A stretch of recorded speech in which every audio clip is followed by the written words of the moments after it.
Imagine this. It's barely dawn breaking over the arid horizon of Scottsdale, Arizona, the kind of early morning where the sun hasn't yet scorched everything in sight, but you can already feel the heat building, like tension coiling in your gut, a silent promise of the day's unrelenting blaze. And there I am, Ryan, standing in my driveway in nothing but my old Navy sweats, heart pounding as two squad cars pull up with lights flashing silently, their red and blue glow cutting through the thin desert mist, casting eerie shadows on the perfectly aligned mailboxes and manicured hedges, and my wife Lila, calm as ever, even with those cold steel cuffs biting into her wrists, her dark hair slightly tousled from the abrupt wake-up, her eyes steady and unyielding, turns to the officers with a look that says she's seen worse, much worse, in stakeouts and interrogations that would break lesser souls. And then she pulls out her real federal badge, the polished metal glinting under the first rays of sunlight. And just like that, the whole scene flips on its head, the smug grin on our HOA tyrant's face crumbling faster than dry sand in a storm, her eyes widening in shock as the reality she built in her mind shatters around her. You see, it all started unraveling about a year and a half earlier, when we thought we'd finally found our slice of suburban peace in Ridgeview Heights. This gated enclave where every house looked like it was stamped from the same perfect mold, lawns clipped to military precision, driveways spotless, the air always carrying that faint whiff of fresh mulch and unspoken rules, a place where families gathered for block parties under string lights, kids rode bikes in endless loops, and evenings brought the distant hum of sprinklers watering dreams of stability. But little did we know, paradise came with a price. And that price was Patricia Donovan, our HOA chairperson, a woman who'd turned micromanaging into a blood sport, her morning patrols in that garish lavender jogging suit becoming the neighborhood's dreaded wake-up call, clipboard in hand like a weapon, eyes scanning for any infraction that dared disrupt her vision of uniformity, her footsteps echoing with the authority she craved after years of being overlooked in her corporate past. I'm Ryan, 45 now, a former Navy vet who's traded sea duty for wiring up communication networks as a contractor, thinking civilian life would be smooth sailing, days filled with blueprints and client calls, nights with Lila sharing quiet dinners and stories from our respective worlds. But oh man, was I naive, because Lila, my rock, my partner in every storm. She's been grinding it out for over a decade and a half in the Federal Bureau of Investigation's Economic Crimes Unit, busting rings of fraudsters, money launderers, those slick suits who think they're above the law, her job demanding late nights, odd hours, undercover stints that make her look like she's living a double life, requiring her to blend into shadows, whisper codes into phones, and return home with the weight of secrets etched in her posture, and to the prying eyes of Ridgeview Heights. She was just the mysterious housewife who slept through mornings and vanished at midnight, driving unmarked sedans that screamed suspicion to anyone with too much time and too little sense, her presence a puzzle that didn't fit the cookie-cutter mold of soccer moms and 9-to-5 dads. From the jump, Patricia zeroed in on Lila like a hawk spotting prey, her whispers spreading through backyard barbecues and online forums, questioning what kind of woman keeps such erratic patterns, implying things that made my blood boil, things about easy money and shady dealings, the kind of baseless gossip that festers in these tight-knit communities where conformity masks deeper insecurities, where smiles hide judgments and fences divide more than property. And I remember feeling that knot in my stomach, that protective urge surging because Lila and we've built something real, a bond forged through my deployments and her high-stakes ops, a love that laughs in the face of danger. Yet here we were, targeted by a busybody whose biggest thrill was finding folks for mismatched mailbox colors, her campaigns feeling like personal attacks on our hard-won peace. The conflict hit hard that crisp fall morning when Lila was parked in our driveway, running legit surveillance on a big digital currency scam, her vest hidden under a jacket, earpiece tucked away, doing the work that keeps the world from falling into chaos, her focus laser-sharp on monitors displaying transaction flows that could topple empires. And there comes Patricia, storming up like she's the sheriff of suburbia, face twisted in righteous fury, her cheeks flushed against the cool air, banging on our door with accusations flying, claiming Lila was playing pretend cop, endangering everyone with her so-called charade, shoving a citation under my nose that demanded we stop the nonsense or face fines piling up like desert dust, the paper crisp and official-looking,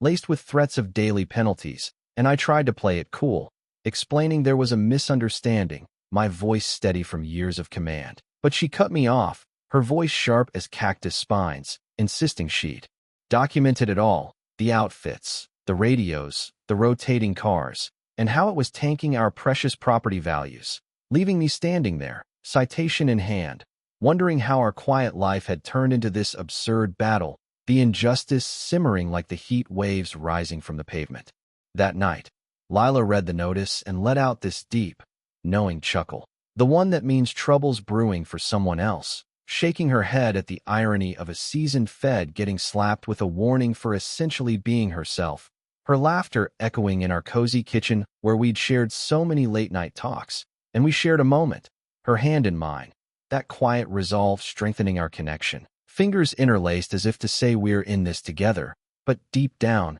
I felt the injustice burning. This woman weaponizing rules against us while we were out there fighting real crime. The contrast stark between her petty power plays and Lila's genuine heroism. And little did we know, Patricia's obsession was about to unearth skeletons far darker than any she imagined, pulling us into a whirlwind where neighborhood pettiness collided with actual felony, testing our marriage in ways we never anticipated, drawing us closer through the shared adversity. As the days stretched into weeks, Patricia ramped up her campaign, calling an urgent HOA assembly, shelling out for a fancy lawyer named Attorney Victor Langford, who drafted this intimidating cease and desist pact with legalese, threatening liens on our home if Lila didn't quit her alleged role-playing. The envelope arriving like a grenade in our mailbox, heavy with implications that could upend our stability, and I dove into our covenant docs like I was back in boot camp studying regs, poring over pages under the warm glow of my desk lamp, coffee going cold as I hunted for loopholes, spotting the breach right away. Patricia had blown past spending limits without board approval, making her personally on the hook, a vulnerability that felt like finding enemy intel. So I fired back with a formal grievance, demanding she foot the bill herself, typing it out with deliberate precision, feeling that spark of counterattack ignite, because if she wanted war, we'd fight smart, using her own playbook against her, the satisfaction of turning the tables mixing with the ongoing stress of constant scrutiny. Meanwhile, the community's digital chatter blew up, Patricia posting sneaky shots of Lila in gear, captions dripping with concern about safety and values, her words crafted to incite fear, splitting neighbors into camps, some buying her paranoia and nodding in agreement over fences, others defending our privacy with hesitant comments, the divide growing like cracks in parched earth, and she capped it with a so-called safety forum, flyers promising to tackle threats to our haven, code for targeting us, distributed door-to-door with her signature flourish. So Lila and I showed up, the room humming with fluorescent lights and stale coffee, tension thick as the dry air outside, chairs scraping as people settled in, Patricia clicking through slides on red flags and dangers, her pointer trembling slightly with excitement. Right as Lila's phone buzzed with a work call, her responding in clipped agent lingo about ops and timelines, her voice low but carrying in the hushed space, which Patricia seized on like ammunition, proclaiming it proof of delusion, her eyes gleaming with triumph, the room shifting uncomfortably, whispers rippling like wind through cacti. And I sat there, fists clenched under the table, the unfairness gnawing at me. This woman twisting reality while we protected the very system she claimed to uphold, her performance a masterclass in manipulation that left me seething inside. Lila re-entered to icy stares, brushing it off with grace, even suggesting Patricia contact the feds herself, a subtle jab that flew over her head, her composure a shield against the hostility. And as we walked home under the vast starry sky, the cool night air brushing our skin, I squeezed Lila's hand, whispering she had no clue what was coming, our footsteps sinking in quiet solidarity, because while she plotted her takedown, her own shady dealings were ticking like a bomb, ready to detonate. The stars above witnessing our determination to reclaim our peace. The escalation hit fever pitch that sweltering Monday when Patricia, fueled by her delusions, strode into the Maricopa County Sheriff's Department like a crusader, filing a report thick as a novel, accusing Lila of posing as a Fed and running some underground racket, her binder bursting with photos, logs, overheard snippets, all twisted into a narrative of menace, meticulously organized with tabs and highlights. And I got the heads up from Sergeant Ramirez later that day, his voice laced with barely contained mirth as he described her dossier, asking half-jokingly if Lila was pulling a long con, the humor undercut by the seriousness of the intrusion. But then he ran the plates on her vehicle, pinging back as official Fed property, a digital confirmation that shifted everything, and showed up at our place under the blistering afternoon sun, the heat shimmering off the driveway as he verified her creds with dispatch, confirming her spotless record, leaving him apologizing profusely. While Lila just laughed it off, though I could see the strain in her eyes, the toll of this harassment on our family peace, the constant defense wearing on her like endless surveillance shifts. But Sergeant Ramirez dropped the bomb about false reporting being a serious offense, up to years behind bars, the legal weight hanging in the air like humidity before a monsoon, and Lila, ever the pro, waved it away as confusion, her mercy a testament to her character. Yet I felt the shift, the injustice morphing into something actionable, especially as Patricia watched from her window, expecting victory, her curtains twitching with anticipation, only to see him drive off empty-handed, her confusion spiraling into denial when she showed up later with reluctant neighbors in tow, their faces awkward and unsure, demanding arrest details. And I savored telling her the truth. Lila was the real deal, watching her world crack, her expressions flickering from disbelief to fury. But instead of retreating, she vowed to escalate to the FBI, her desperation turning comical yet dangerous, like a cornered animal lashing out, her threats echoing as she stormed away. True to form, Patricia didn't just call. She unleashed a digital barrage through their portal, a massive file alleging everything from fraud to terror prep, complete with maps and timelines that screamed obsession, her work a paranoid tapestry woven over sleepless nights, landing on Agent Harlan's desk at the Phoenix FBI office, who reached out to Lila directly, piecing together the absurdity over a call that left him chuckling, the conversation flowing with professional camaraderie, offering to intervene, but Lila insisted on handling it, her mind already turning to strategy, her voice firm yet weary from the ordeal, while I, drawing on my military know-how, filed for records of her complaint, uncovering a web of wild theories about laundering and espionage that bordered on the insane, the documents revealing her depth of delusion, realizing this wasn't just petty. It was crossing into federal territory with real penalties, the stakes rising like the midday heat. Lila's boss, Chief Supervisor Amanda Pierce, got wind of the mess, her prosecutorial background flaring at the pattern of harassment impacting ops, her concern evident in her clipped tones during check-ins, pushing for action. But Lila opted for one last olive branch, planning to reveal her status at the next HOA showdown, her patience a virtue I admired,